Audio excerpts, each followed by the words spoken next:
আচ্ছা, সকালে অনেকগুলা নিউজ দেখলাম ফেসবুকেতে এবং মিডিয়াতে যে কালকে আহতদের অনেকের জন্য পানি কিনতে যায়, দোকানদার পানির দাম চাইতেছে 600 টাকা, রিক্সা ভাড়া চাইতেছে 150 থেকে 200 টাকা, সিএনজি ভাড়া চাইতেছিল 1000 টাকা।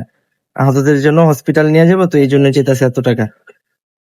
তো আমরা কতটুকু নিকৃষ্ট জাতি হলে এইসব কাজগুলো করতে পারি? আরে ভাই, আজকে তাদের সাথে এই ঘটনা ঘটছে, যদি আপনার সাথে ঘটতো তখন আপনি কি করতেন? এরপর দ্বিতীয় কথায় আসি, তো সাধারণ শিক্ষার্থীরা বলতেছে 150 থেকে 120 প্লাস এর উপরে লোক মারা গেছে আর কি, ছোট বড় আর কি যারা আছে মারা গেছে আর কি।